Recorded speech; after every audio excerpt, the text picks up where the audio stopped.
ఈరోజు మనం మిర్చి బజ్జీ రెసిపీ చేసుకుందాం. బయట వర్షం పడుతుంది, సో మంచిగా వేడి వేడి మిర్చి బజ్జీ తింటే బాగుంటుంది కదా. అందుకని మిర్చి బజ్జీ రెసిపీ ఈరోజు నేను చూపించబోతున్నాను. సో ఫస్ట్ దానికోసం మనము శనగపిండి కలుపుకుందాము. సో ఇందులో శనగపిండి వేసుకోవాలి ఒక గిన్నెలో.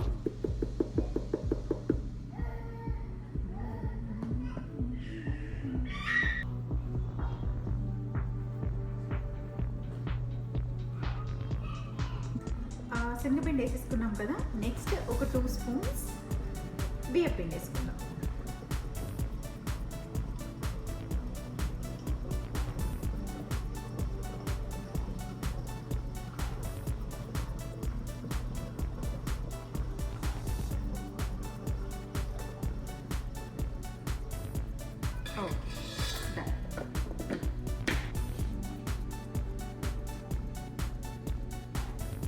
ఇందులో కొంచెం బేకింగ్ సోడా వేసుకోవాలి.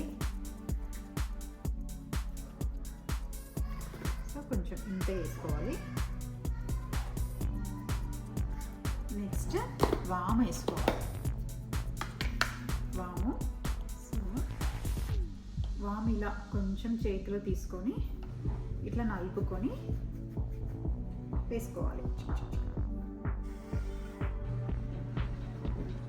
ఇప్పుడు ఇందులో మనము శనగపిండి, బియ్యపిండి, బేకింగ్ సోడా, వాము వేసుకున్నాము. ఇంకా ఉప్పు, కొంచెం కారం కూడా వేసుకోవాలి.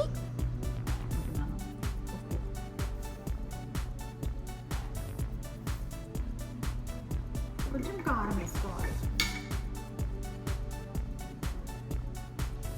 ఇంత సరిపోతుంది కారం.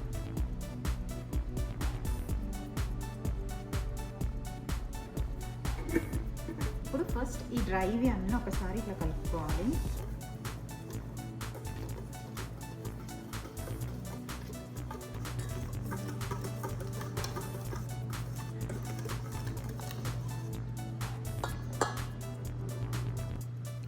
జనరల్గా మీకు స్పాట్లో ఉంటే స్పాట్లతో కలుపుకోండి, లేకపోతే చేతితో కలుపుకున్నా ఏం కాదు. ఇప్పుడు నీళ్ళు వేసుకోవాలి. కొన్ని నీళ్ళు వేసుకొని కలుపుకోవాలి.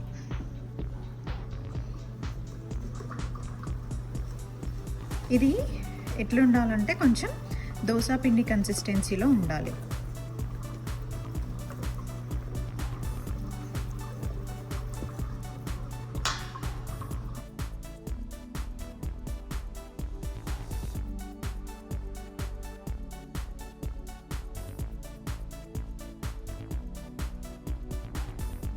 ఇప్పుడు చూసినట్టయితే మొత్తం ఉండలు లేకుండా కలిసిపోయింది.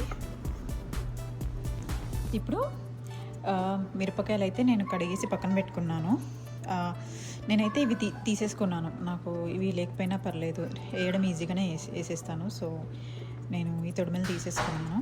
ఉంచుకోవాలనుకునే వాళ్ళు ఉంచుకోవచ్చు, వేయడానికి ఈజీ ఉంటుంది అని అనుకుంటే. వీటిని మధ్యలోకి కట్ చేసి ఉన్న మిర్చి తీసేసి సాల్ట్ పెట్టి ఇంకా మనం ఆయిల్లో వేసుకోవాలి.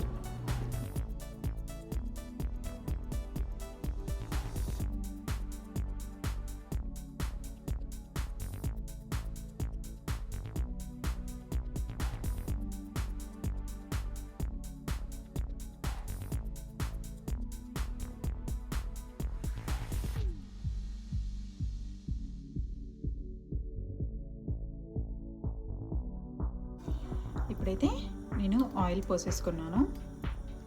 ఈ ఆయిల్ కాగిన తర్వాత ఇంకా మనం మిర్చి బజ్జీ వేసుకోవాలి. మిర్చిలన్నీ కూడా ఇంట్లో వేసేసుకుంటున్నాను.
బజ్జీ రెడీ, తినేద్దాం.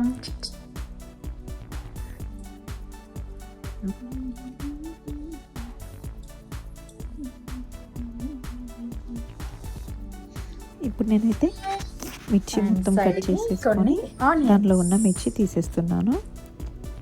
దాని తర్వాత ఇందులో సాల్ట్ పెట్టుకోవాలి మధ్యలో. చూసారా బజ్జీ ఎలా ఉందో? ఇప్పుడు ఈ మిర్చి మధ్యలో సాల్ట్ కూడా పెట్టేసుకొని పక్కన పెట్టుకోవాలి. ఇలా తింటే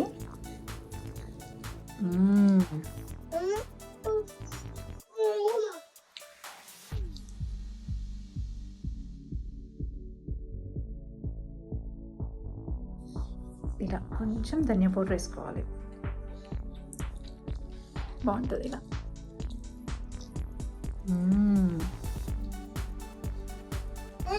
ఎప్పుడైనా మిర్చి ఒక సైడ్ ఓపెన్ ఉండేలాగా వేసుకోండి, అప్పుడైతే మిర్చి బజ్జీ బాగుంటుంది. సో మిర్చి బజ్జీ నేను చెప్పిన రెసిపీతో ట్రై చేయండి, పర్ఫెక్ట్ అంటే పర్ఫెక్ట్ వస్తుంది. అండ్ చేసుకున్న తర్వాత ఎంజాయ్ చేయండి. ఇలా ఇప్పుడు కూడా చాలా బాగా ఉడికిపోయింది. చూసారా బజ్జీ ఎలా వచ్చిందో? ఇప్పుడు నేను ఒక బజ్జీ తీసి చూపిస్తున్నాను. సో ఇలా రావాలంటే ఎగ్జాక్ట్గా పిండి దోశ పిండిలాగా కలుపుకోవాలి, అలా అయితే మంచిగా వస్తుంది.